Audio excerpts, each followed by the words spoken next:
Republican Seniors of Minnesota. We bring seniors 50 plus together. Learn about and discuss issues that are important to Minnesotans.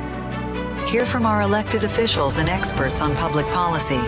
Meet political candidates, elect delegates to district and state conventions, and help elect Republicans to office at all levels. We believe in and advocate for the principles of personal responsibility, economic prosperity, peace through strong national defense, and limited, sensible government. Republican Seniors of Minnesota, thanks for joining us. Thanks for joining us.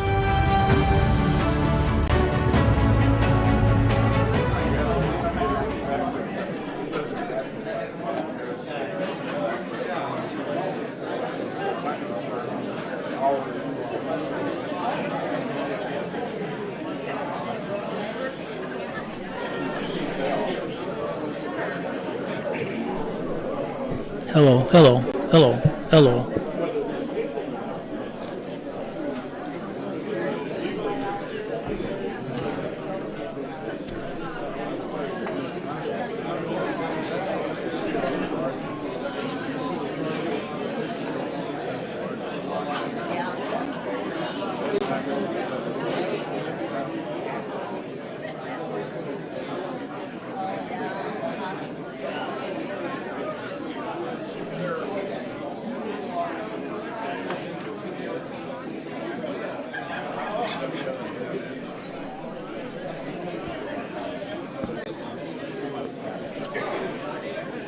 Good morning. Good morning. I'm Carol Brumwell. I'm calling this meeting to order, please. Special welcome to those who are viewing this meeting live stream, and welcome to a very full house here. I'm delighted to see so many people here and excited to talk politics. We are testing a new sound system today, and hopefully this will be loud enough and clear enough through the entire meeting. Double check, Sarah and Tom, is this loud enough? Good. Okay. If at any time we have sound difficulties, please raise your hand, like do a thumbs up or something, and we will work at resolving sound problems. Please silence your cell phone. I turn mine off because I never know whether a text message is going to come through with a ding or not. The reason for doing this is not to prevent you from using your phone, it's to keep you from disturbing other people and let the speakers speak and be heard. The meeting is being live streamed today. That means it's being video recorded and broadcast. The area that's closest to the beverage station, about the 3 seats in on each table closest to the beverage station, is off camera. If you're seated in that area and want to ask a question, we bring the microphone to you. Please move over towards the center aisle so people can see you as well as hear you. While the meeting is in progress, please, again, don't prevent others from hearing the speakers. If you need to have a side conversation, if you need to take a call, the east lobby over there, just go out there, close the doors so that you don't echo into the room. We'd appreciate that. Whispered conversations, very brief, in the room are fine. But again, we've had people say, gee, I come and I can only hear about half of the meeting. We're trying to resolve that with better sound system and asking people to show meeting courtesy to the others in the room. Thank you. Now, please join me for a brief opening prayer.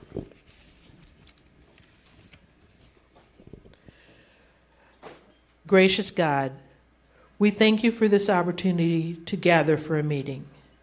We thank you for each and every one who is here today. We especially thank you for the veterans who served in our military, protecting us and our American values.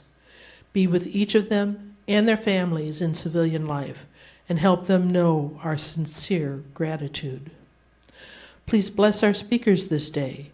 Help them to communicate clearly the knowledge they have to share. We pray for those in government office. Give them wisdom during these divisive times to do what is right. Help them make laws to protect our freedoms so that we can live peaceful, quiet lives in godliness and dignity. Help righteous judges balance justice and mercy and judge in accordance with the laws of the land. As seniors, O God, health concerns seem to rise daily, if not our own, then those of close family and friends. Be with each person in need of healing. Please be with each of us. Help us to see in all others the gifts they are employing to carry out your will. Amen. Today especially, we would want to acknowledge our military and veterans and active or retired police officers and first responders. Will those people please stand to be recognized?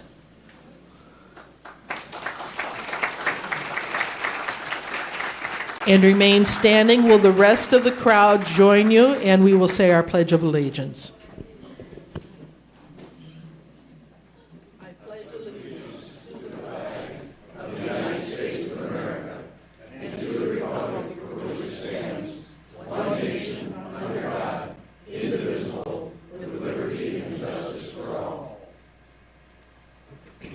Be seated. Thank you. We're returning to our normal order of business, so I have several announcements to make. And the first is to ask anyone who is here for the first time or as a guest, and you're willing to give us your name and town, would you raise your hand? And Tom, you have the extra microphone. Will you bring that around to anybody who's raised their hand?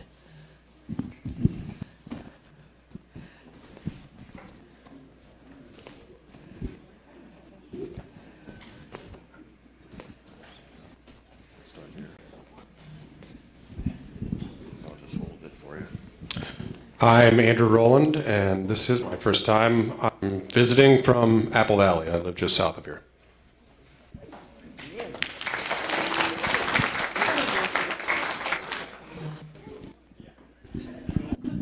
Hello, my name is Dwight Palmy, and I'm visiting from Rosemount.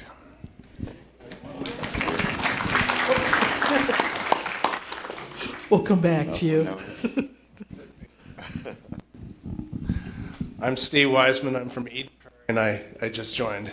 First message, our meeting. Thank you. Another one?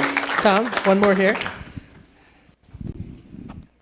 My name is Mark Penzenstaller, first time here visiting. I'm from Bloomington, home of Mall of America. Anyone else? First time visitor? Oh, one here. One more?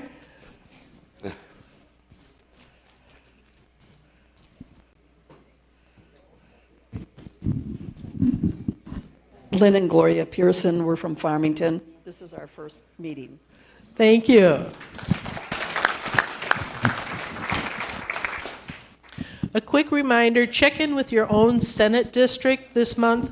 Many of them are having holiday gatherings. It's a great time to get to know people in your Senate district.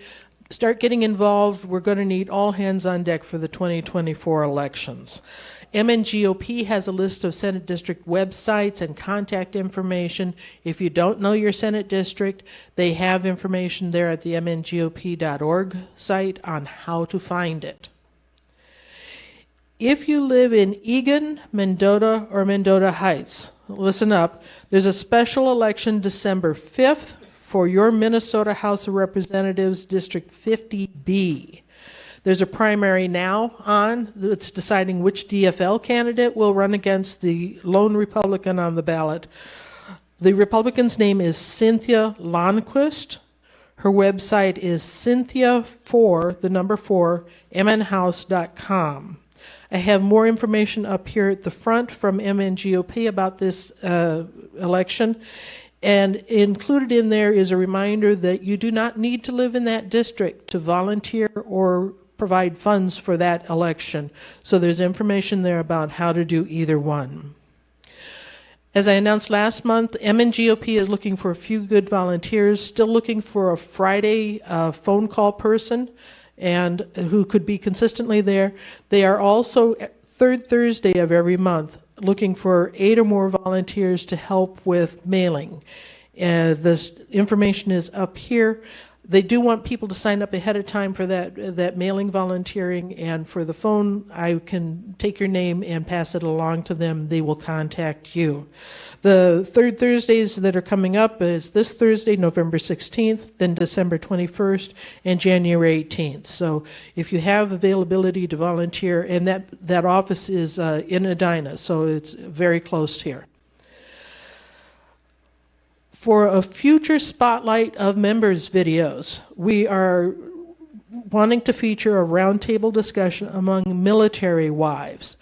Sarah Amadon is coordinating that gathering, and Sarah is a board member whose husband served a brief tour in Vietnam. Sarah, you want to wave your hand so people see who you are? Sarah has a sign-up sheet back there. You can talk with her about the details. I have a sign-up sheet here. If you don't have time to spend with conversation, we'll be in contact with you. We're adding a little section for brief 30-second announcements at the very end of the meeting. We don't do 2 cents for 2 minutes this meeting, but I've been told about 5 different people have, well, can I just say one thing? So we're adding that at the very end. It'll be just before the door prize. If you have just one thing that needs to be said, we'll have time for that. And now, John Butz, who is our Republican Seniors Membership Dues and Benefits Board member, will talk a little bit about why we're doing what we're doing with dues this year. John. Thank you. Boy, this is loud, isn't it? I'm sort of loud anyway. This is terrific. Welcome, all of you. Glad to see you all. And I just want to know, how many freedom fighters do we have here? Oh, my goodness. Is that all? Let's try it again. How many freedom fighters do we have here? That means you all vote, you know. That's what that means. All right. I'm here to, well, the first thing I want to do is recognize Carol. Do you all know Carol? She's our membership chairman. She's the one that gets all these phone calls, emails, everything about trying to organize this meeting. It must be a nightmare. And she does a great job with it. Plus, she's the one who almost rewrote the whole Constitution. This gal does a lot of things. And so I say give a hand to Carol. She's really doing good. Thank you, Carol. All right, so you all know me as the guy who hands out the tickets that win. And I think I better explain that, you know, because I tell you all, here's a winning ticket. And you all love it, you know. Well, it's true, because it's the winning ticket until the one is drawn that wins, right? You all have the winning ticket right now. So that's why I say that. And plus, I like to see you smile. So I'm here this morning to talk about your money. I'm not a financial planner anymore. But the money I'm talking about is what you pay for dues. And I want to show you why your dues is so valuable. We have not raised the price on dues for, I don't know, how many years? 5 years maybe? $20 a year. That's pretty good, isn't it? Now, how many meetings do we have a year? 11. You're not coming next month. December's the month off. Don't show up because we're not coming. So 11 meetings into $20 is $1.80 a meeting. Can you believe that? You're paying $1.80 a meeting. Now you're all sitting there thinking, wait a minute, I paid $5 too. Oh, that's right. So you're paying $6.80 a meeting. Do you know what you're getting for that? You know what this meeting costs right here just to be here right now? We have to rent this room, if you believe this. We have to rent the screen. We have to serve, Coke and coffee, I think? That's more than the room, believe it or not. And then we have 2 tickets to give away, or 2 prizes we give to you. They're each $15, $30. If you add all that up, it's $725 just to have this meeting right now. Now, if you're paying $6.80, Chuck, where's Chuck?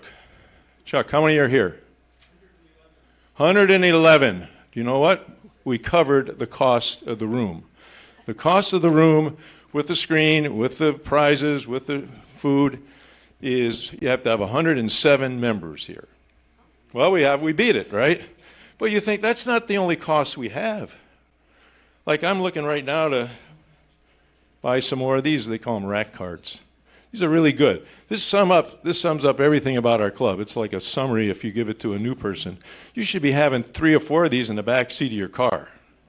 So I'm going to order 1,000. It's going to cost us about $100 for 1,000, 10 cents a card. It's not much. Then we have these little business cards. So I showed this business card to somebody. I said, can you read that? Hey, we're all old, right? We can't read these little print. So we're going to make the print bigger. We're not going to make the card bigger. We're going to make the print bigger so you can read it. Because it's got good stuff on that, and the back is where we meet. So you can use these too. We're going to order 1,000 of those. So those are costs we have. I guess you call those printing costs. Then on top of that, we have a bank account we have to pay for. We have those nice meeting signs we pay for. We have speaker-related expenses. We have a website we have to pay for. We have some travel, not too much travel. We have this thing called Buzz 360 platform for the GOP, which has all the member information on it. We have convention fees. We're behind the 8 ball, gang. I'll show you the solution in a minute. But what I wanted to do right now is tell you the value that we have. Okay, not the cost. I wouldn't call the value of living in this, being in this room or drinking coffee, frankly. But first of all, you are all here and you are able to express your opinion. That's not common anymore, is it? Call a racist otherwise if you express the opinion they don't like. So you can get up here. We still have it apparently. 2 minutes for 2 cents. Now we have keep it down to 30 seconds for no cents. So these are ways you can express your opinion, and it doesn't matter whether you're like-minded or non-like-minded, you're welcome here. We like people that are non-like-minded so we can convince them to be like-minded, right? So those are some, it's free to be here. It's wonderful to be here. You can develop some friendships here. You can get some fellowship. You know, for older people, fellowship is a big deal for your brain. You get especially keep up to date with the excellent speakers. That's why most of you come. You love the speakers. Don Patton and Steve Anderson do a wonderful job with getting those. They're back in the way back. They always sit in the back. But they do a wonderful job. They should get a hand. Give those boys a hand. But that's not all, because sometimes we have, well, most of the time we have elected officials here, candidates running for office. You keep informed by coming here. Then we have occasional reports on state or local conventions, stuff like that. We have this wonderful streaming going on and videos. Here's these guys. I can finally see who's behind the curtain. Mike Lehman, your former chairman, is sitting back here. Stand up, Mike. Come on, stand up. Give Mike a hand. He's really good. But if, you know, January, February, March, what are you going to say when it's snowing and you think, am I going to that meeting or am I going to watch it streaming live? No, you can do that. We'd rather you were coming. But if you don't come, we'd rather you hear it. Then we have the video that goes on. You could just go on to Republican Seniors. You got to put the S on the seniors. MN for Minnesota. Don't spell it out. Republican, not plural. Seniors with an S, mn.com, pulls up the website, and everything you want on the videos, the streaming, all of that is there. It's wonderful. So that's another big, and by the way, I got to say this, who does that? Do you ever see the green van out here? It's right outside that door. It's Minnesota Star Live, and they do this for free for us. Okay, I'll mention the guy's name. He doesn't like me to do this, but he's going to get it anyway. Brad Nolte is the owner of the company, and Brad is willing to do that for us. This is awesome.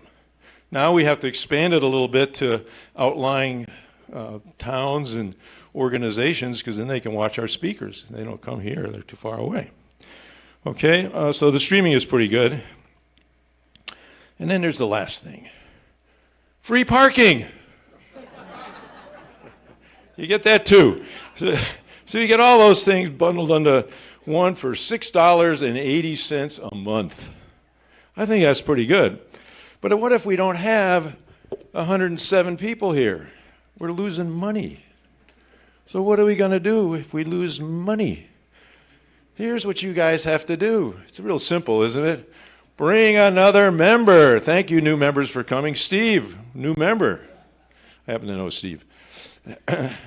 So we have January 2024 to November 2024, another 11 meetings. You have 11 chances to bring one new member.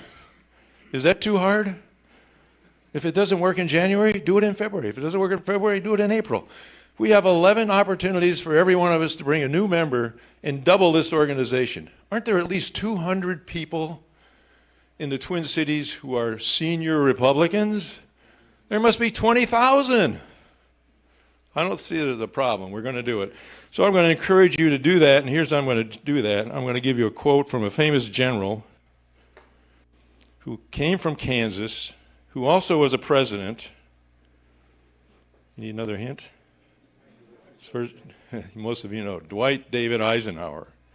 Dwight David Eisenhower, Supreme Allied Commander of the Invasion Force of Europe, and what number president? 34th President of the United States. The biggest thing most people remember about Ike is that he's the guy behind the interstate system. He did it as a military thing. He's a military guy. He said, oh, we got to get those troops all over the country. We'll start the interstate. I don't know if he started the web or not. That's another guy, I guess. Any rate, we're glad you're here. We hope you have a good time. We hope you vote. We hope you talk to a lot of people about voting. We're gonna get that signed. How many were at the State Fair and went back to the little shady area in back of the GOP, and they had all these signs back there, and there's that one sign, I don't know where it came from. It had the American flag, and it says, "We believe," and in all the stars and stripes it showed things we believe in. It was an awesome sign. I looked it up on Amazon. It was $20. I said, wouldn't it be great if we walked out of here sometime and everybody got one of those for free? And you could display that in your apartment window, or you could give it to someone. Maybe we'll give you two. That's the kind of place we would spend extra money. So let's get extra people so we can spend extra money to do these kind of things. Anyway, I'll just leave you all. God bless you all, as only God can. And have a great day. Oh, I'm supposed to introduce the thing, right? I'm supposed to introduce the video. How many of you have watched Spotlight on Members? The video that you can get on our website? 3 or 4? Good, 3 or 4. Huh? Well, we're going to treat you to that because Brad Nolte said, I can put together anything you want for that. We don't have to, they're 15 minutes long. I don't have to have a 15-minute one. I'll give you 10 minutes with about 5 of those people on there. And I know we got a couple of those guys sitting in here. They all happen to be men at this point who are on that.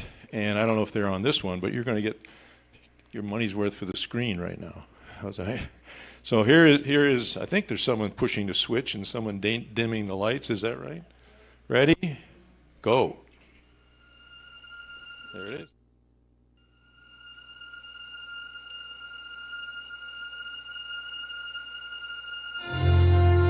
Almighty God, we give you thanks today for our nation's veterans.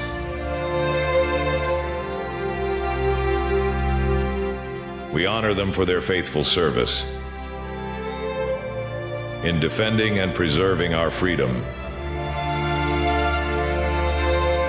We are grateful to those who serve during times of peace, standing ready, bravely awaiting their call to duty.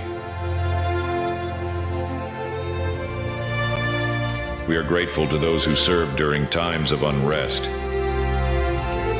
enduring conflict and bearing the physical and spiritual wounds of war.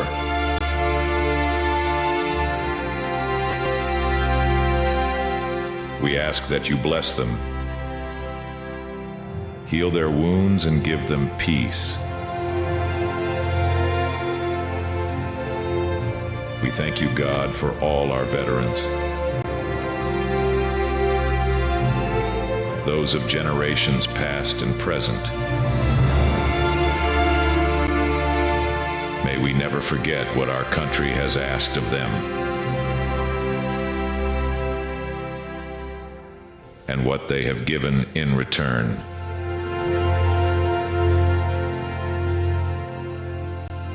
Amen.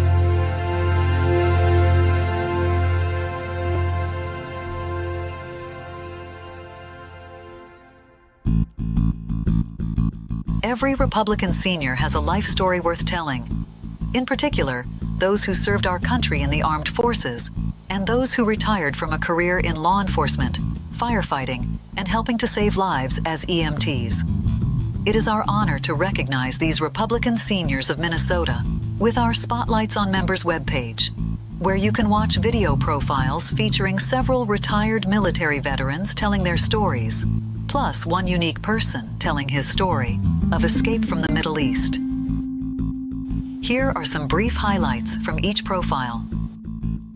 Colonel Don Patton, a 30-year veteran in the U.S. Army. My initial assignment after basic training and officer basic was to support a French Nike Hercules unit in Germany with nuclear weapons. We installed nuclear warheads on French missiles, but because of the again, we're talking about in the 1960s here, because of the proprietary rules, we owned the warhead, the French owned the missile. So there was some interesting liaison that went on with that thing.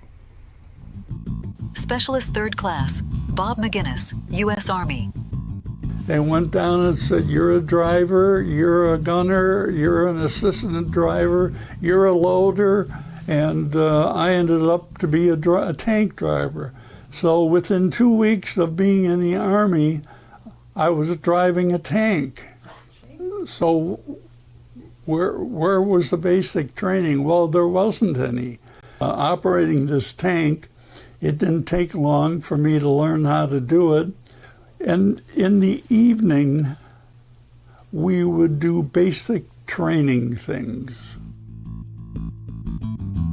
First Lieutenant Construction Officer, Bill Kwasny, U.S. Army Corps of Engineers.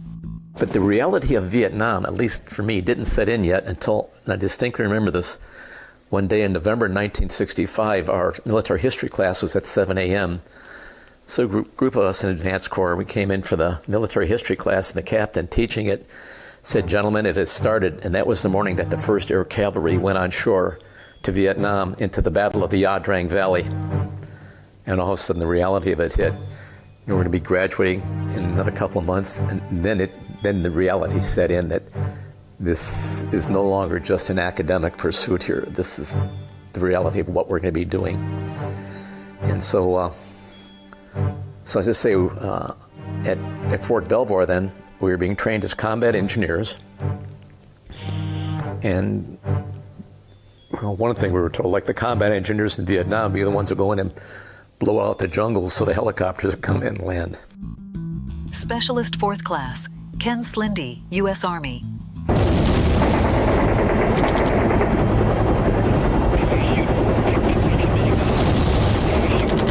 We did a large variety of medical kind of studies, sound pressure levels. There's a lot of noise in a helicopter. Ambient air quality. If you're in a helicopter and there's, 6 weapons firing all at the same time, it fills up with smoke. So you have to test all of that, and you test how pilots. You wire them up to be able to take their temperature. You monitor their heart activity, and on and on and on. And the doctor that I worked for liked to jump out of airplanes. And the paper that I was privileged to get my name put on was the effect of free fall parachuting on the heart. And we worked with the Army parachute team, Navy parachute team, and this is before they had the fancy wing type parachutes that they use today. And it was competitive skydiving in the Army, and it was civilians and military people, and they just had these big old round canopies that they had to steer and practice landing in a certain place. And we would wire these people up, and they'd wear a little what's called a Holter monitor, but back in those days it was tape to tape. We had little 3-inch tapes in a little box about so big, and they wore that on their hip, and if you were hair on your chest, you got shaved, and we put the electrodes on there and you wear them all day long, and at least once during the day you jump out of a plane. Yazdan Bakish, born and raised in Afghanistan, and at the age of 6, had to physically work to help he and his family survive. When I was 6 years old, and my father brought us, take us to Kabul, which is the capital, and that was, we can blend it in there, nobody, they cannot find us, you know. And when we went to Kabul, then, well, I have a siblings, you know, 6, 7 siblings. They were younger and older, and we all started to go to work, start to make you know, support ourselves at age 6, 7 years old. When I was that age and I was working, have families and working in there, then I ended up one house with really nice people. I don't know what ethnic they were, because we have a lot of different tribe over there. Then they gave me a place to live and also feed me, and also they gave me a very small amount of a salary, which is, my father used to come pick them up, my salary. I was really happy to have a place at home, and I was there for about 2-3 years.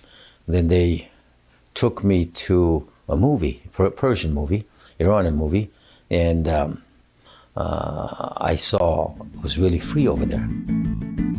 Ladies and gentlemen, those are our member spotlights to date. Please view them in their entirety at republicanseniorsmn.com and click on the Spotlights on Members selection at the top of the homepage.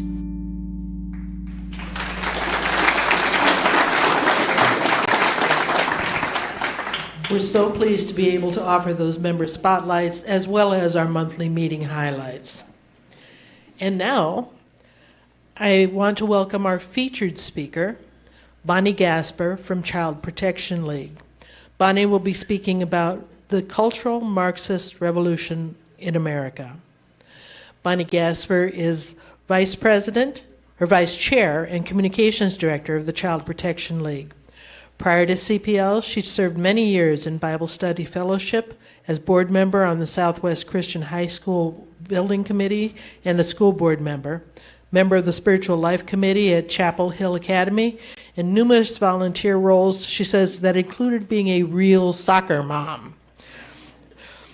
Bonnie wrote a monthly political column called The Right Side of the Prairie, which examined political issues for the spiritual issues that they really are. She's been in the educational trenches for 24 years. Bonnie and her husband Tom have lived in Eden Prairie for 30 years and have 3 children. Please welcome Bonnie Gasper.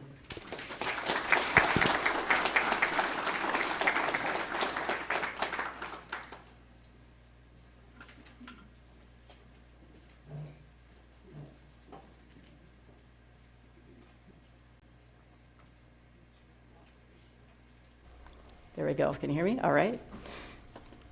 Okay.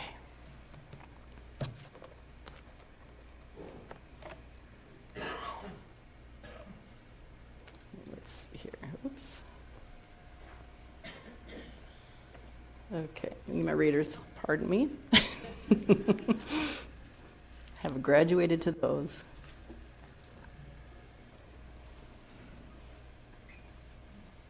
There we go. Well, this is an honor to be here. Thank you, Carol, for that kind introduction. And it is such an honor to be here as you're honoring your vets. I tell you what, we just cannot thank you enough for how you have selflessly served our country, and we really appreciate you, but I'm just privileged to be here for that. But I really appreciate groups like this, too, who are so well informed, and you're doing really good work. I love this turnout.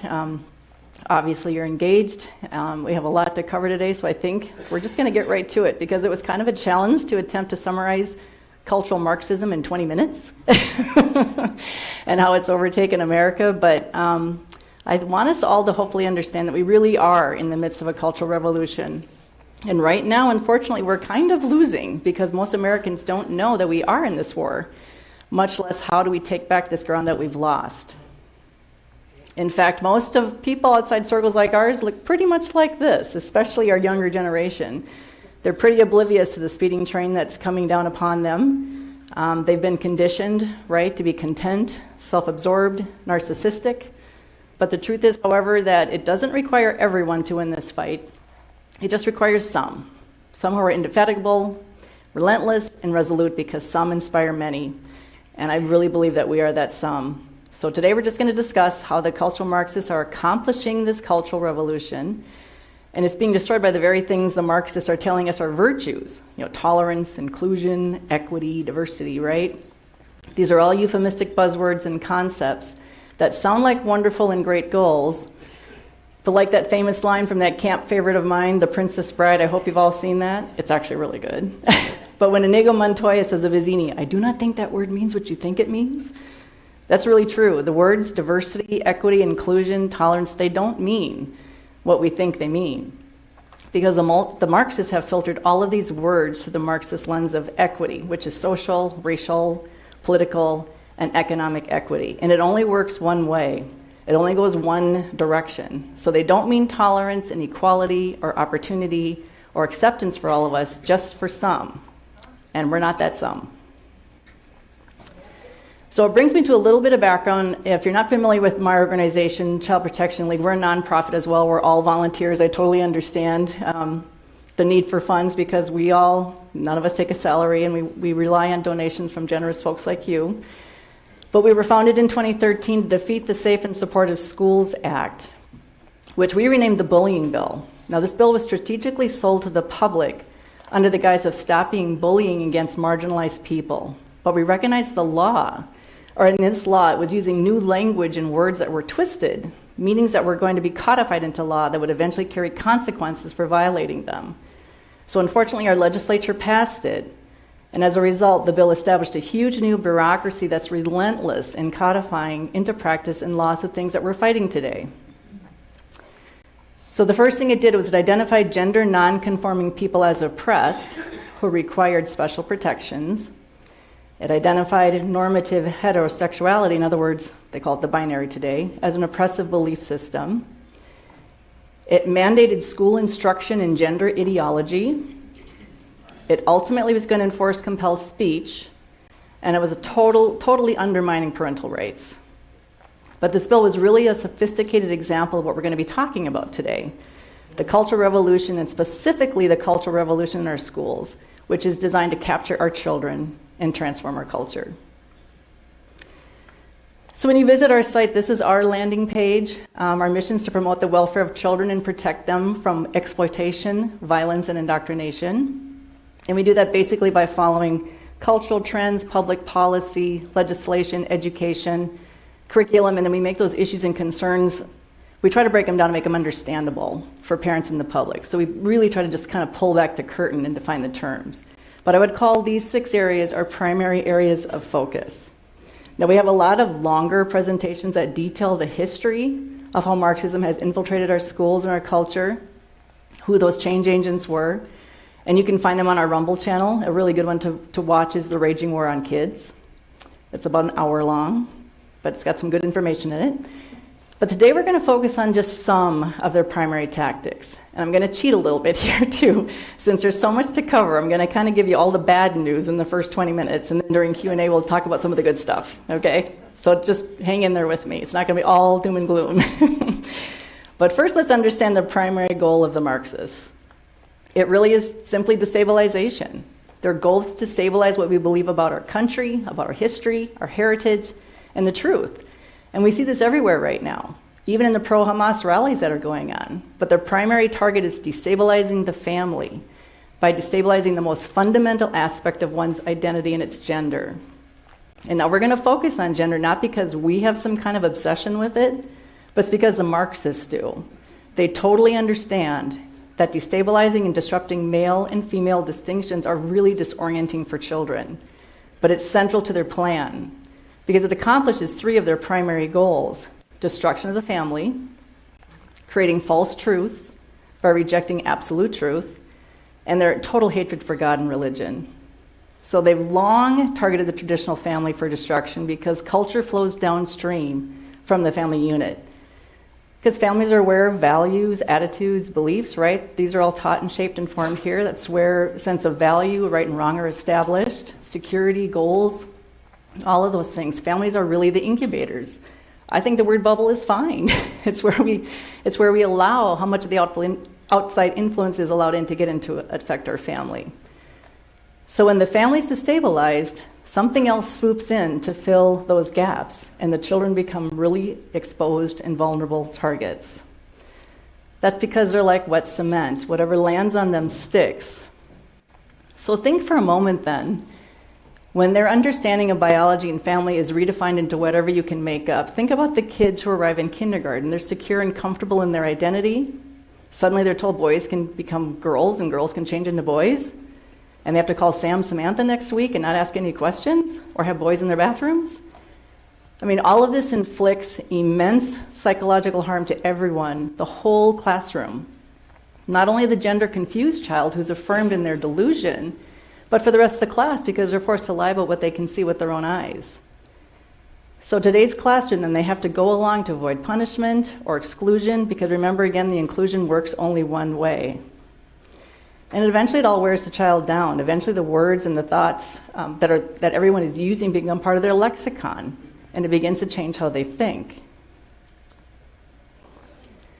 Because the Marxists understood that language shapes culture. And why language? Well, they recognize that culture, not economics, was the center of any real revolution. They recognize that if you can change the culture, you will achieve cultural revolution. So Antonio Gramsci is just one of many Marxists, but he was an Italian communist from the 1930s whose educational teaching theories were completely swept up by American academia in the 60s and 70s. But he famously said, if you can change the way children speak, you would create social change. So if you change how they speak, you're going to eventually change how they think. And if you change how they think, you're going to change what they believe, which is going to change their worldview, which is going to change what they stand for, fall for, and fight for. Then you've achieved cultural revolution without firing a single shot. As the Marxists have always said, who needs guns when we can capture your children?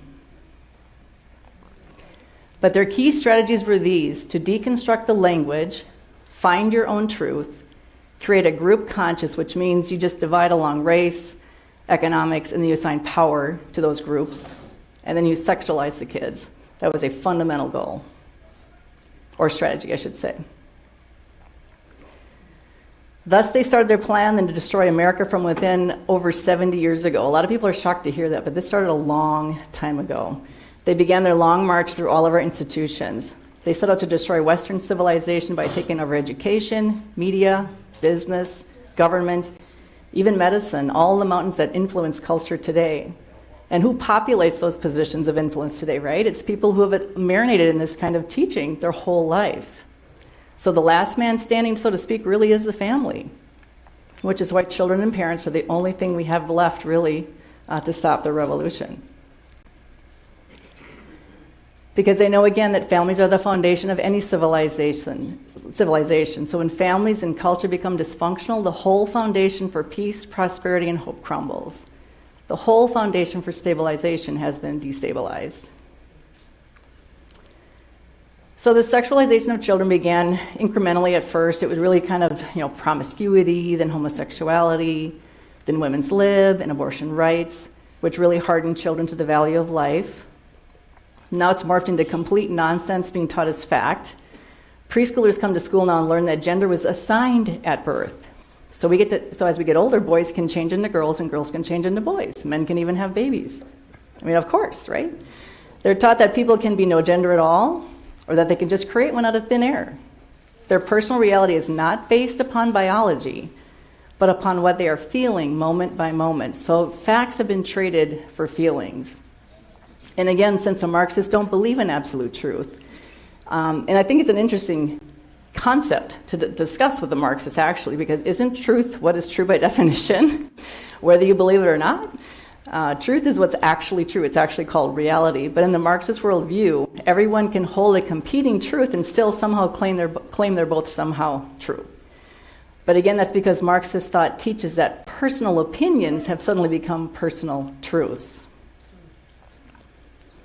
So it's really just a psyops that has spread across our nation. And it explains why our children are seeing that suddenly most of our women of the year now are biological men. And we're at such a level of full indoctrination that simply bizarre congressional testimonies are being held now that are being used to justify changing our federal laws, about like Title IX. This is a brief clip from Kelly Robinson's testimony before Congress, and it truly is Exhibit A that we're living in the theater of the absurd. Oh, can we hear her? No, we're not hearing her. Why no sound?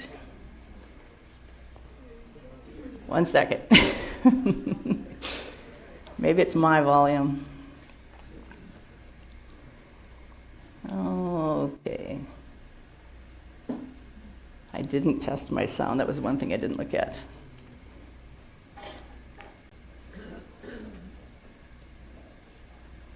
Well, we may not be able to get sound here. I apologize for that if that's true. But she goes on, what she's saying in this testimony, I'll kind of summarize it for you. But she's having this discussion with Senator Kennedy, and he's asking her how many genders there are. And she refuses to answer the question. So he goes, I want to know, is there 5? Are there 10? Is it infinite? And she just continues to say, well, I would never put a number on it because cultures are different, and kids don't believe in the binary. And it just goes on and on and on for about 2 minutes. But it's just a really crazy conversation that, unless you heard it yourself, you couldn't believe this is actually happening on Congressional Hill. But yeah, so I bless Senator Kennedy for pushing the issue, but it ended up being unresolved. We have no idea how many genders there are.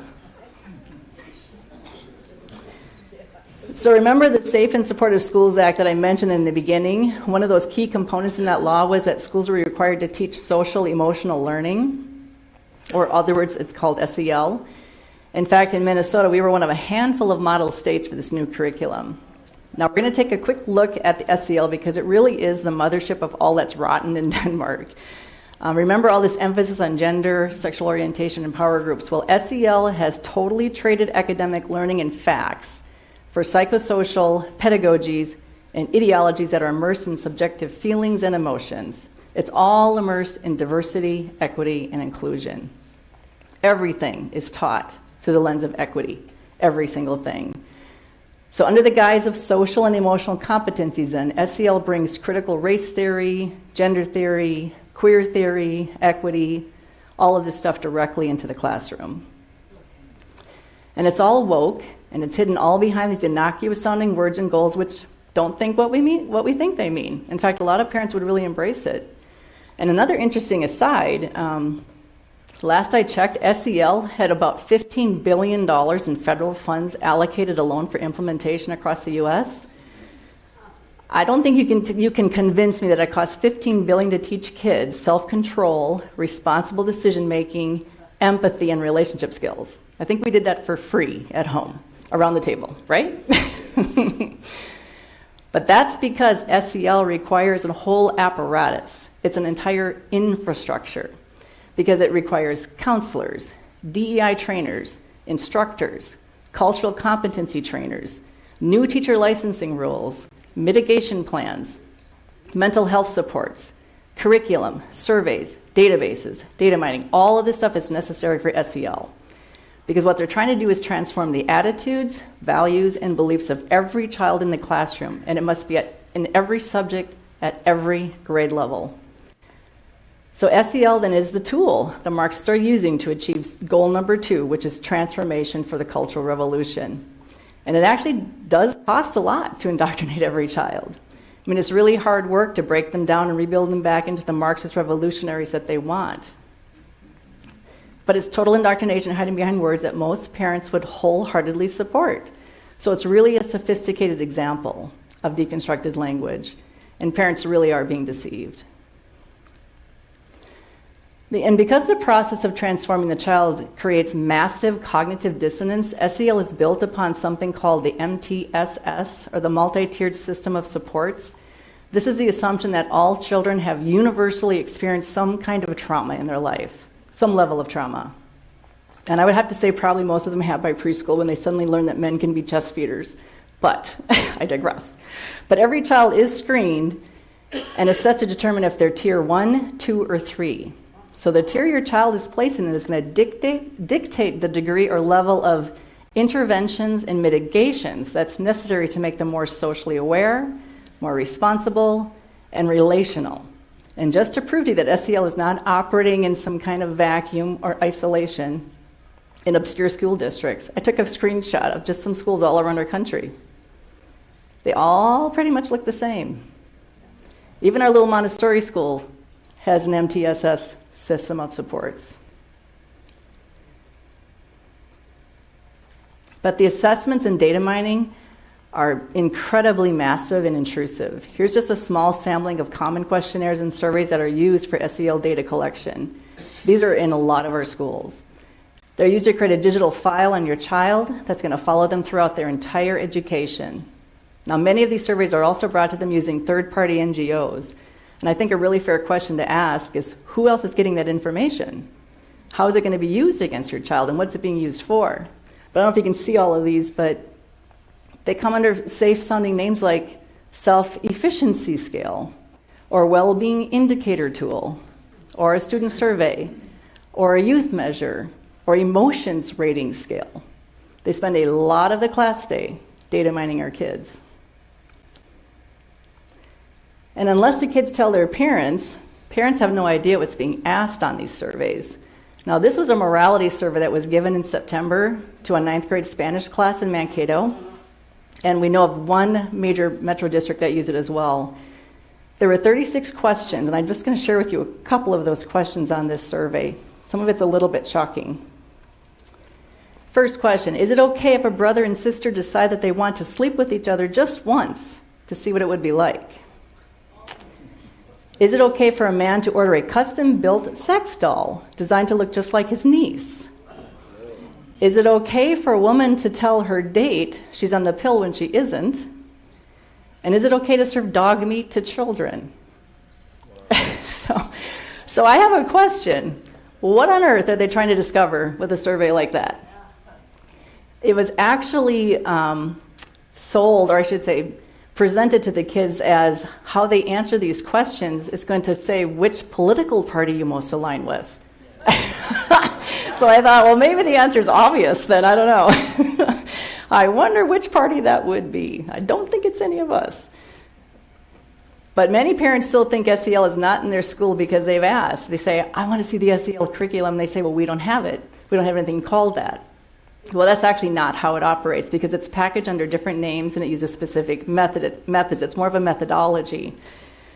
So here's an example of SEL that a parent would not even see unless they were actually in the classroom during discussion time. This is how it works. So an SEL trained instructor, let's say this is a 2nd grade math class. They have a problem. So Johnny and his family, they're going to the amusement park. The park is 50 miles away. They've driven 30 miles. How many miles do they have left to go? Obvious answer is 20 miles.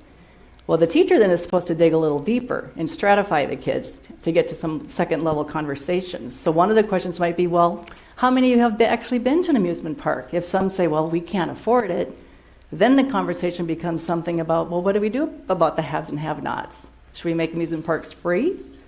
Should we make the rich pay more for it? Should we give them free cars so they can afford the park? Another question that could be asked was, how many of you live with your mom and dad? If some don't, they say, well, then the discussion becomes something about privilege. It's considered a privilege now to have 2 parents in your home. What should be done for single parents and for their kids? Or what if this is the next question? Have any of you ever wondered if Johnny felt like he was a girl? Then the conversation switches to a discussion about gender fluidity and sexual orientation. That's how SEL works in the classroom. And I'm sure most of you are aware, too, about the ongoing battles in the libraries, about all these graphic, pornographic, really hardcore, explicit, and obscene books that are available to children. And again, you have to ask yourself the obvious question. Every intellectually honest adult knows that porn is incredibly destructive for adults. So why is it suddenly okay for kids? It doesn't make any sense. But part of it is the American Library Association has a new president who's embracing full-on Marxism. She describes herself as a lesbian Marxist. And she stated in her own tweet after the vote, but she's a champion of queer theory, which is actually beyond gender. It's about full-on activism and radicalism.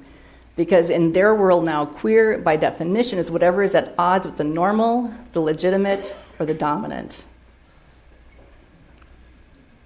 And it plays out like this. This, again, was another video. It may not work, but this teacher, you might have seen this one. She's from a Hopkins school district, I believe. And this one made all over the internet just a couple of months ago. But she is presenting as a gender that's not her biological gender. And so she was on Facebook bragging about the fact that she's confusing the kids. That was her goal. And she was talking about how happy she was with the fact that her little students couldn't figure out what she was. And she goes, that's the goal, that's the goal. And she was thrilled about that. Confusing our children.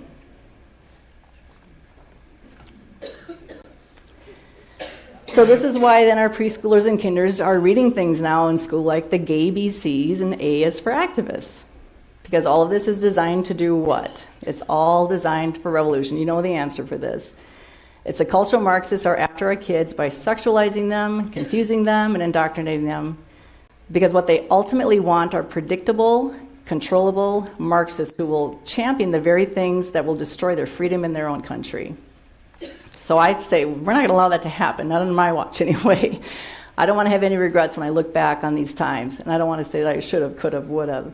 So that does conclude then kind of all the bad news. And then we can talk about Q&A and maybe some of the things that we can do, but that kind of summarizes the presentation for now. So questions? I know it's hard information. It's kind of like, oh my gosh, what do we do? But there are things that we can do.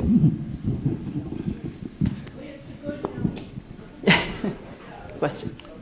Just a quick question. You had more than 2 goals that you mentioned, but we've only put 2 goals up on the screen. Oh, the goals of the Marxists? Correct. Oh, it was destabilization and transformation. Those are the 2 main goals. Right. Yeah. So once you destabilize something, you make everybody feel unsafe, unsettled, they don't know what's right or what's wrong, and then it's very easy to come in and start changing what reality really looks like. So they kind of actually tried, back in the 60s, if all of us here I think we all remember that era, we were around, most of us anyway. They tried kind of an overt at the time, like getting the campuses radicalized and the students just having like overthrowing things, or like a full-on outside overt takeover, but that didn't really work. That kind of blew up. It kind of backfired because Americans love the American dream. We actually really are aspiring to that. So that's tactic has been much more effective, to just kind of come in subversively through the educational system. Other questions? Who wrote the initial bill in 2013? Oh, that's a good question. Who wrote the bill? I don't remember who the sponsor is, but it would be on our website. Yeah, we have a record of all of that on our website. I apologize for that. I should know that. Is there any good news?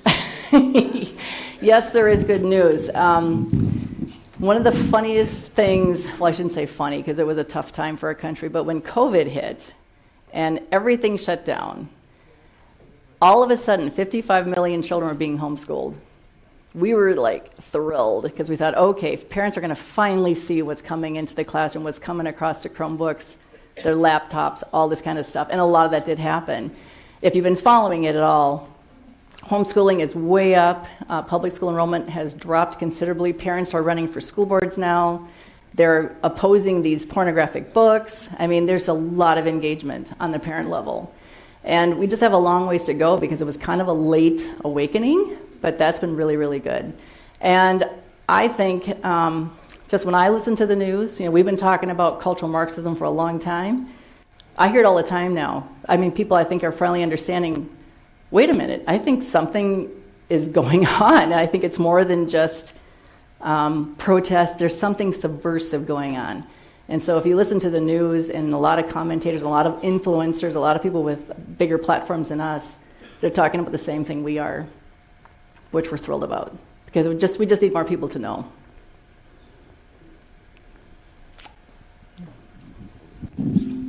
Can you tell us a little bit about what Governor Walz had through the high school or the educational system in Minnesota, the board or the committee they got together to draft a lot of these rules that came out in the last year or two? obviously I'm not very clear about it, and that's actually why I'm asking the question. Well, yeah, I could speak more specifically to the whole legislative session, which I think we all recognize was pretty much a disaster here in Minnesota in this spring. But they passed some really radical stuff. You know, abortion was one of them, abortion to birth. They removed all protections for children, right? Even babies that are born alive, which in Minnesota we actually have a fair number that are born alive, survive botched abortions. But they also did something called the Gender Affirming Healthcare Act. Are you familiar with that one? Well, again, what it's doing is that the only strategy now for any child who's confused about their gender, whether it's in school or just not even in school, is an affirmation-only approach. So it's banned counseling, basically talk therapy, for kids who might want to talk to a pastor or a priest or a counselor or somebody else who might help them become to grips or become comfortable in their own gender, their biological gender. So that's been banned. And then the way the law is written, that if you're a parent who objects to that kind of surgery or cross-sex hormones, you could lose custody of your child. And so they're not recognizing laws from other states. So they're flocking here to have these things done. Plus, the way it's written, it looks like it would even include students and kids that are actually Minnesota citizens, because it's very vague how it's written. So parent rights are really under attack by this administration.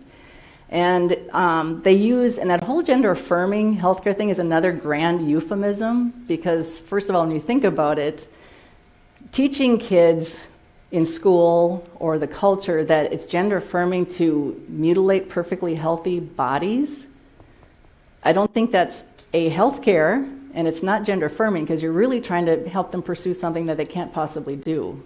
Nobody can ever change. And there's just a number of, I mean, hopefully you've seen some of these, but there's just thousands and thousands and thousands of young people who have gone down this path who now regret it, and they're in their 20s, and their changes are irrevocable. They're medically dependent on all kinds of drugs, and they're suicidal and all this kind of stuff, and they're trying to what they call detransition.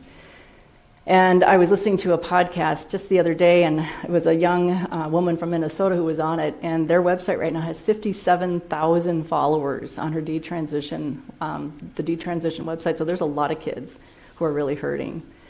But maybe more specifically to your question, though, so the whole gender thing is a huge part of the Walz administration. But what they also did with that Safe and Supportive Schools Act in 2013, they created this whole bureaucracy called the Technical Safety Council, or School Safety Council. So they have all these, they have like 500 employees that all they do is just crank out this kind of curriculum. We're paying for it. And they crank out this curriculum and all this absurd stuff, and they make this into law or statute, and that's the stuff that's just getting crammed down our throats of our schools. Yeah. So it's kind of treacherous. Thank you for this scary information. This SEL virus, as I would describe it, is that attributed mostly to the public schools as opposed to charter schools and private schools? And if we had school choice, or states that have school choice, is that a possible antidote to that? Okay, that's a two-part question and a great question. So SEL, it has been historically limited to the public school realm. That's where it took off. That's where it has metastasized. But we are seeing it everywhere now in private parochial schools. Because they've taken curriculums and they've twisted scripture, let's say, taken it out of context to promote things like being a friend to everybody and being inclusive to everybody. One's called Frenzy. We have information on our website about these curriculum, and you can take a look at that. Everything's free and downloadable on our website. So it's coming into parochial, Christian school, charter schools everywhere, because the words sound great. Parents go, yeah, I want my kid to be a better decision maker. I want them to have empathy. I want them to be more relational. I mean, that all sounds great, but it's masking this whole agenda that they don't know. They just haven't read the appendix. They just haven't read past page 10. And so once you take a look at what this curriculum is really all about, it becomes very clear that it has nothing to do with what the values and goals that it's stating to do. And then the second part of your question, yes, I 100% agree that we really need to have true school choice. And by that I mean we have to have options where the money follows the child with no strings attached. Because right now, if the school takes any kind of federal funding, and that's one thing where they're trying to do with SEL as well, tie to Title I funding and Title IX funding. So, and most schools take that in some form or other, whether it's curriculum, books, training, or whatever. And so if you're taking any kind of federal funds that way, SEL comes in as part of the mandated package. Bonnie, thank you for the presentation. There's one other issue that is maybe parallel. The state, the Walz administration is putting out a new outline on the social studies curriculum for Minnesota. Yeah. And most people here know that I'm the co-founder of the World War II History Roundtable, but the current social studies that is out for comment, it is being opposed by the Center of the American Experiment. Correct. And the Upper Midwest Law Center. Right. I've talked to both of those folks. But have you worked on that at all? Can you comment to that? Yeah, we haven't worked as extensively on it as the center has. We work with them a lot on different things. But you're 100% correct. I would say they have the best information. The Center of the American Experiment has the best information about the social studies standards and how radical they really are. But the thing that people here in the audience may not know, it's we've actually been working with the Jewish Council. Mm-hmm. It's eliminating the Holocaust from the education It's eliminating system. our history. It's eliminating World War II history from the education system. Right. And, yeah. No. It's eliminating our history. It's going back to. It's embracing things like the 1619 project, which is completely fake, falsified history. But again, it's all being taught through this SEL lens, where they have to rewrite history so it looks equitable. And the key thing you have to remember about equity, it does not mean equality. They're always conflating that term. But equity means equal outcomes. And so let's say if they want to rewrite our history, they got to say, well, we have to have as many LGBTQ patriots, right? Or we have to have, this marginalized group represented in our history, or this marginalized group represented in our history. And most of the time that history is invented, made up, or it's completely twisted, painting America as this, oppressive, conquering, brutal regime, and it's just not a fair representation of our history. I will say one thing that I did watch. They did make at one point, the public was able to view their what they call listening session, and that was last spring, and so they had this online. It was being led by a woman, I want to say her last name was named Block, but she worked for a consulting company, and they were heavily invested or heavily involved in West African Spiritism. And so she was conducting the meeting using the Andikra dialogue box. And I remember my ears just pricked up like, wait, what are we talking about here? So I quick Googled that and looked it up. And so she was having all of her board members, the committee who was analyzing the social studies standards, were supposed to, first of all, invite the ancestor into the room and then discuss how that ancestor, this is all mysticism, right? This is mysticism, voodoo kind of stuff. And she was asking them to bring in and summon these ancient spirits to just direct their conversations and what they're going to put for the studies. And I thought, okay, we are off the rails. But they took a lot of it offline because you weren't able to watch some of the conversation that was going on. But again, it was just another example of how they have they're looking through a totally different lens. They're not looking at history as it occurred. They're rewriting it, inventing it as they wish it would be. And there's always one bad guy now, and there's never anything else that's involved. So. There are several leverage points here. One is teacher training organizations. Mm-hmm. Are you doing anything with them? We did a lot of work on that last fall. In fact, we were the only organization that really blew the lid off that, and we tried so hard to get public, the public was great. The public responded really well. So, but they deliberately postponed the decision by the administrative law judge till after the election, because the public opposition was overwhelmingly opposed to the teacher licensing rules. And if you're not familiar, what he's referring to is that they also rewrote our teacher licensing now so that it has to reflect all this DEI stuff, all these Marxist pedagogies and all this kind of stuff. So if you want to get a license in Minnesota as a teacher or renew your license, you have to embrace and demonstrate in your classroom all of these Marxist principles that they want you to have. So they're making the teachers become little Marxists as well, right? So we fought that tooth and nail. The public opposition was overwhelming, but they delayed the vote till after the election, counting on the fact that walls was going to be installed and there would be no opposition to it. And that's exactly what happened. So now those went into effect in April of this year. Unfortunately, yeah. With this SEL, it seems like when I was growing up and as a young man, I never heard the concept of eunuchs. And now this SEL is introducing that. This is something that's totally foreign to this country, which is a castrated man. And it's sad. It's absolutely sad. Yeah, no, I 100% agree with you. And again, to look at from the 30,000-foot view, what they're trying to accomplish is destroying the family, destroy the traditional family, man, woman. They get together, they have children, they procreate, be fruitful, multiply, right? In the Marxist world, that's not the model that they want, because it reflects something that they don't like. So this whole attack on children and their identity, that's by design. It's to confuse them. I mean, just to give you an idea of how it has progressed, in 2017, less than about 5% of children in America, this would be the Gen Zs and the millennials, identified somewhere on the gender spectrum.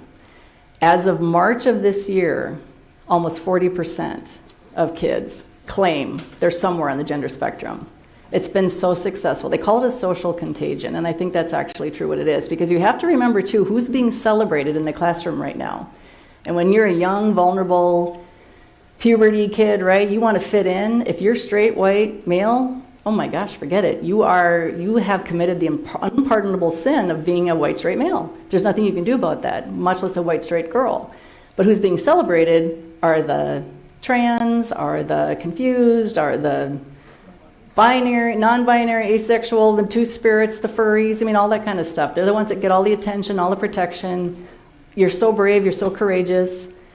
So that is one of the most interesting phenomena that we're seeing too. The number one demographic of children who are trying to, as they say, transition, it's the young girl from the white suburban mom demographic, which I found shocking at first, but then I realized it made complete sense, because these young girls, in the Marxist world, if you are white and straight, you're already in two of their most oppressor type groups, they call it. So you are inherently racist, you are systemically racist, you are always an oppressor, so there's nothing you can do about that. You can't change your status. So these young girls then, in order to fit in, they have to adopt some kind of identity that is an oppressed identity. So then of course, they can be championed and loved and welcomed and be forgiven for their sin of being born white. It sounds awful, but that's exactly how it works. Oh. Yes, I'd like to thank you for your presentation. And most of us are late in coming to this conversation. But there are 3 books I think you're familiar with, that I would really recommend to everyone that helps frame what this is about. One is written by a retired college professor named John Ellis, called The Failure of Higher Education in America. The second one, many of you perhaps have heard of, Douglas Murray, The War on the West. And number 3, the one I would recommend the greatest is I'm sorry I don't remember his first name, but his last name is Rufo, R-U-F-O. Christopher Rufo. And I think the name of it is America's Cultural Revolution. Mm-hmm. These texts will really help frame this subject and will give the history, and it's a long history. Yeah. I think for most of us, we're kind of like the woman in your slideshow who's taking a selfie while a train is bearing down on her. Not this group, no. But there are solutions, but it's going to take a lot of work. Yes. No, those are great recommendations. I definitely will. Christopher Rufo has done amazing work on this, and he is part of the DeSantis Education Administration down in Florida right now as well, which has been doing wonderful work in reclaiming some of this crazy stuff that's happened in our education system. But one thing I wanted to mention too, it's like, it is true, we are pretty late in the game. I was talking to somebody earlier, when I got involved, we were complaining about the fact there was no phonics in school and had gone to Common Core math. I mean, that was 24 years ago. Well, look at where we are now. I mean, this is not even education. This is full-on indoctrination. So it just completely, there's no breaks, right? There's no, as I always say, the public school system is not going to self-correct. It's just not, because it never runs out of money. It always has plenty of funds. And from the teacher colleges to the teacher licensing to the NEA to the ALA, all of these groups have been completely captured by the Marxists. So the whole system is owned by the Marxists. So the only way I think out of it is, A, you have to seriously take a look at where your kids are going to school. I mean, it may be time for a mass exodus from the public school. I think during COVID, there was a lot of great things that happened. Parents were organizing pods, hiring teachers, and having their kids be educated in like little groups like we used to do in the old one-room schoolhouse, and with great results, and a lot of those relationships have continued. Another thing I want to make sure I do say before we, so I don't forget it, but you have to opt your kids and your grandkids out of these surveys too. You need to talk to all of them. There's no law that says they have to take all these surveys. They do not, and they just need to stop being data mined like that. So we have to stop participating with this stuff. So make sure the kids are all opted out of that. And then you also have to really define the terms, and that's one resource on our website. I really encourage you all to print out, is we have a whole glossary of cultural Marxist terms, what they really mean. So next time you're having this conversation, and it might even be at work, right? We have the pronoun battles going on at work now too. Define what the terms are. And it'll change the whole direction of the conversation. I'd like to add one more book to the recommended list, because it adds to the conversation rather than just repeating. Mm-hmm. And it's Pete Hegseth's Battle for the American Mind. Yes. Easy to read, but full of really important stuff. Yep. And I'll add one more to that. We had a speaker in, some of you were at that event about a month ago. Dr. James Lindsay was in, and he's written a book called The Marxification of Education. It's probably the single most important read, I think, that anybody, it's pretty academic, but he really explains everything that's going on. So I would highly recommend that as well. What is it? The Marxification of Education by Dr. James Lindsay. He kind of fell into it by accident. The background story on that is actually pretty funny. He's a mathematician. He's a PhD by trade, was never involved in the educational business at all, but he started as a joke. He and two other people started writing papers and submitting them to academia to see if they'd get published. And these were crazy papers like, I hate to say it on live TV, but the penis as a social construct. And they accepted it as an amazing work. So then he realized, what is wrong with our colleges? So he started digging into it.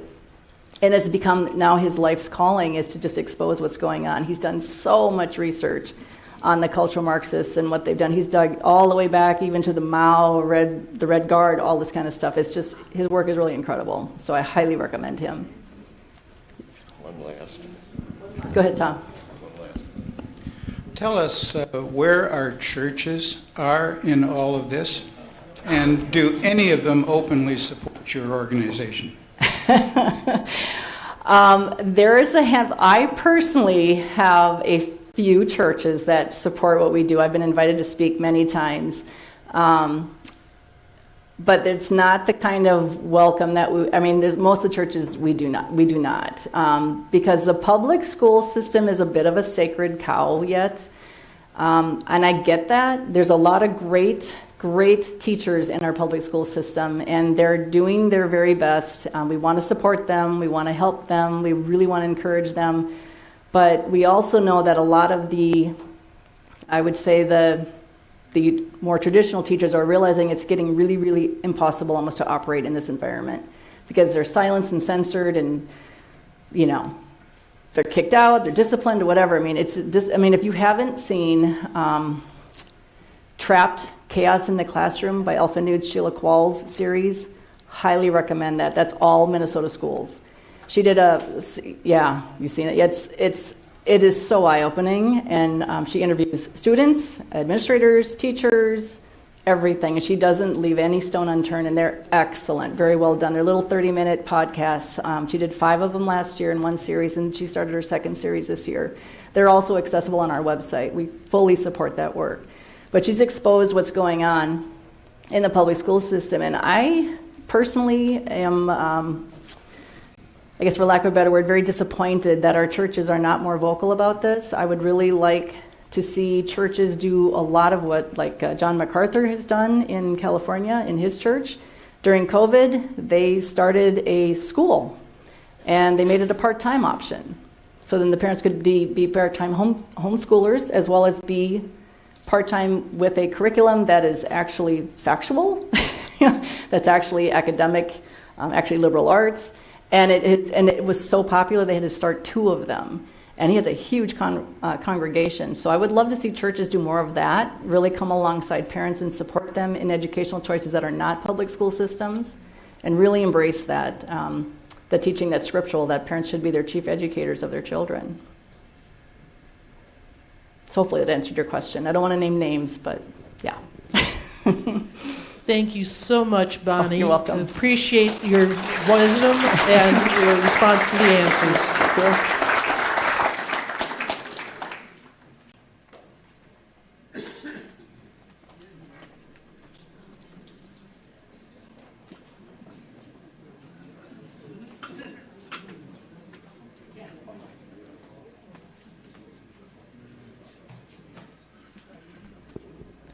We have a few additional announcements before we do our door prize drawing. How is the sound volume in the back?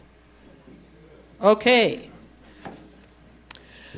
First off, we don't meet in December. Please don't come here the second Tuesday of December. We will see you again January 9th in 2024. Our featured speaker will be retired General Joe Votel. He'll be talking about the status of defense. And we are very pleased that we've been able to arrange that. Don and Steve have been working with him for months trying to find a date when he could be here on a Tuesday for us. Our first speaker next month, in January, not next month, in January, will be Andy Sillick from the Minnesota Voters Alliance. He'll be telling us the status of the lawsuits that Minnesota Voter Alliance has been posing for voter integrity, especially why they are now emphasizing early voting. You heard in August and September and October about early voting. Minnesota Voters Alliance is also supporting that initiative, and he'll be able to speak to why. We will be continuing to collect dues in January. Again, dues are $20 for individuals, $30 for couple. Now, I would like to, because this is our last meeting of the year, I want you to update you on your board of directors. You elected us as a group in April. At that time, we didn't have roles and responsibilities defined. The board has worked very hard together, meeting 6 times already this year, and defining roles and responsibility. You saw that we had them included in our constitution. But I want to recognize our board members and also our key volunteers who are here every month supporting this meeting. So I'm going to call off their names, give you their role and responsibility, ask them to come to the front of the room for your recognition.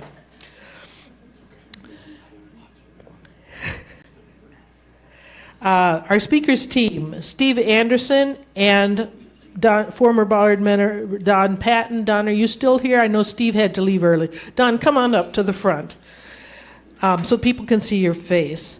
Don also is our delegate to the State Central Committee, so he attends a couple meetings a year on that and reports back to us from that organization. Our membership and video outreach chair, you already heard from once, but I'll ask him to come forward again, John Butz. And he's supported by our at-large board member, Elaine Loesch. Elaine maintains our membership contact list, and that is used by our communications chair, Sarah Amadon, to send out your monthly emails and program meeting announcement.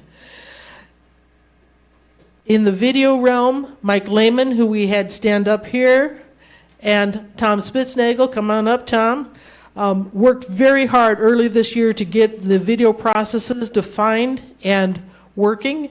And we have 2 new volunteers on the video team. Well, out in the van are our key volunteers, Patty Pietz and Brad Nolte. They handle the actual recording. And our new volunteers are Scott Graham and John Lillybridge. I don't know if Scott and John are here in the room or if they're out in the van as well. Sarah Amadon is in charge of our communications team. Sarah handles, come on up, Sarah, you have to have your face up here. Sarah handles the website, the sending out the meeting notices, posting the videos that have been recorded. She is here every month. She's either collecting member dues or meeting dues, and is a stalwart volunteer for us. And then Barbara Lennertz, would you come up here as well, Barbara? Barbara handles our media on Facebook, our social media, Facebook and Twitter. If you've enjoyed seeing those posts, that's Barbara's great doing. And let's see, who else do we have here that I haven't mentioned yet? Oh, outreach and conventions, Chuck. Chuck, are you already up here? Where'd you go? Chuck Johnson. He ducking out again.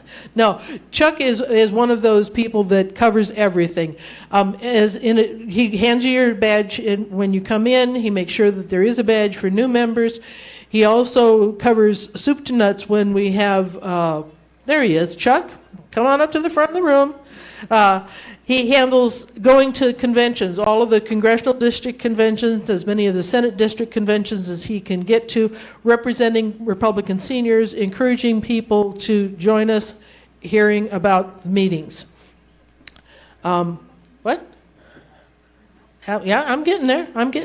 You know, I did, because I haven't yet mentioned program meeting and facilities Karen Lands, who had work commitment today and wasn't able to be here, but also longtime volunteer Lynn Cardwell. Lynn, would you come up? Is serving as a greeter at every meeting, and she was a former board member.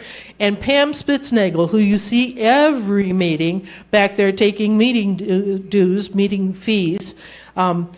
It is loyal and wonderful volunteer. In executive roles, you've got me as the chair. Al Muirhoff, come up, Al, is our secretary. He summarizes these program meetings. You get a write-up in the announcement for the next meeting. And he also, of course, takes the formal board minutes. And our treasurer, Greg Schwark, is ill today. He handles treasurer stuff. He handles the banking. He oversees our finances. He also greets you at the back of the room for membership payments. I want to say a warm and sincere thank you. I hope you'll join me in recognizing our board and current active volunteers. Okay, Sarah, you can sit down again. We have many volunteers who are no longer active, but who have really helped us a lot with this transition. Rather than ask them to make the trek up to the front, I want them to stand at their chair, please. These folks really smoothed our path as we got on board and got things going again this year. These people had served 6 years, many of them, on the board. Many of our active volunteers have also served 6 years on a board. They were term limited out. But These folks, if you'll stand please, our librarian who retired this year, David Morissette, our immediate past treasurer, Terry Flower, our past treasurer, Don Teagan. Don, are you here? Would you please stand? Our past board member, Bill Quasney, our past chair, Bob McGinnis, and past secretary, Barb McGinnis. Please recognize these outstanding volunteers.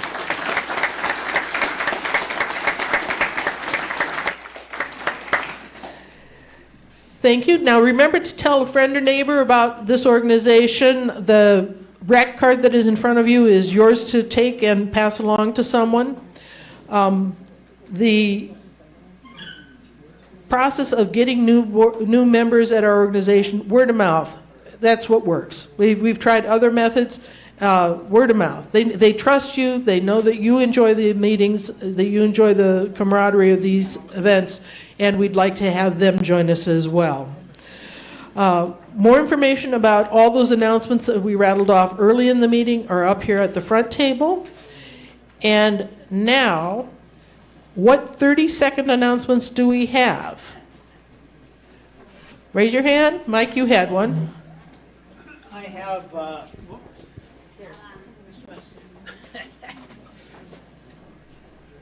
need to turn the sound up for my own microphone. We have Liz Collins on November 28th with her new movie, The Fall of Minneapolis, which we all want you to come to. And you can make sure you get that information. If you don't have it, you can see Don Patton or myself, and we'll tell you where it's at. But anyways, on November 28th, The Fall of Minneapolis by Liz Collins.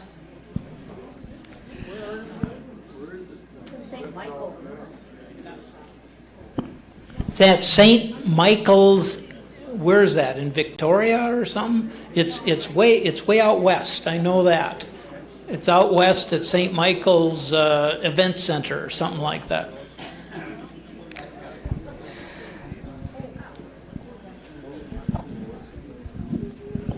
That documentary will also be out on this coming Thursday on Rumble. There's rumble.com, or you can get a free app, Rumble, and Liz Collins' document will be shown on Rumble this coming Thursday. Thank you. I was asked to mention that we know the Bloomington election results. If you did not see those results, you can come talk to me. Of the people who came and spoke with us, one was elected to City Council, Victor Rivas. We're very pleased for Victor and hope that he will hold up against the onslaught of other re-elected people who maybe don't reflect our views. The school board candidates were all re-elected. None of the people who spoke with us were elected. It was also mentioned, so many election judges volunteered this year, and many of them as a result of being arm twisted here at our meetings. We want to thank you who served as election judges. We hope you'll continue to serve in that role. Someone had a lutefisk dinner announcement that they really wanted to make. Who's making the lutefisk dinner announcement?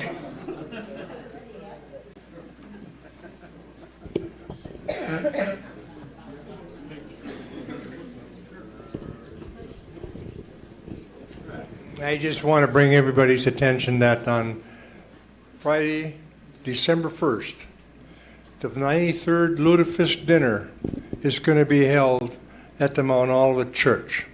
And the address is 5025 Knox Avenue South.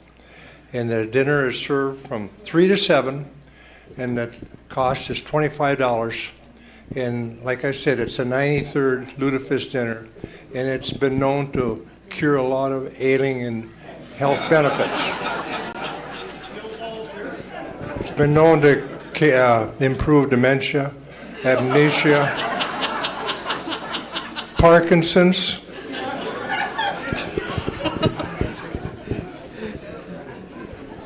I'm a member of Mount Olivet, and I had past experience. I asked a young lady to go to the Lutefisk dinner. Unfortunately, I didn't get a second date. Thank you all. Is there one more 30-second announcement, or can I do the door prize drawing? Door prize, all right.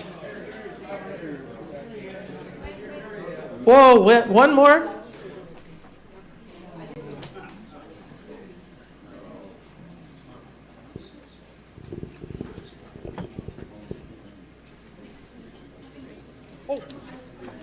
Oh.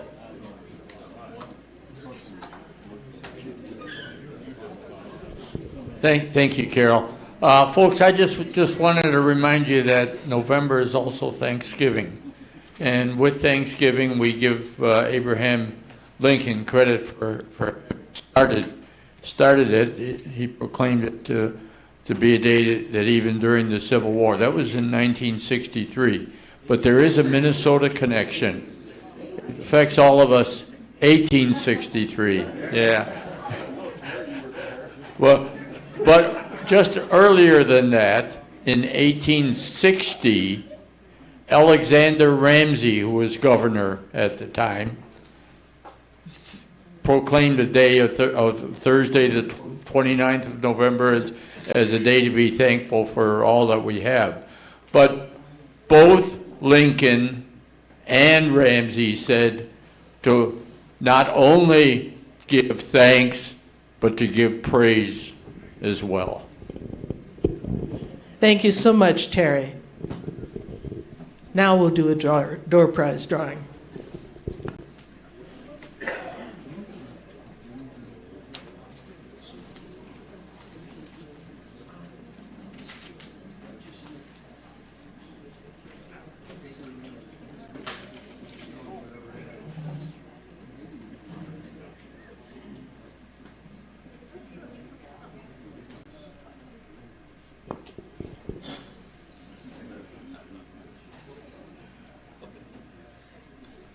All right, if your ticket has the last four digits of 2410, I have a gift card for you.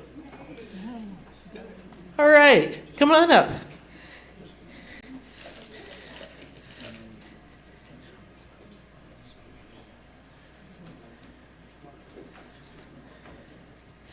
And if you have 2383, I have a door prize drawer. 2383? Okay. Thank you all. We'll see you in January.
Republican Seniors of Minnesota.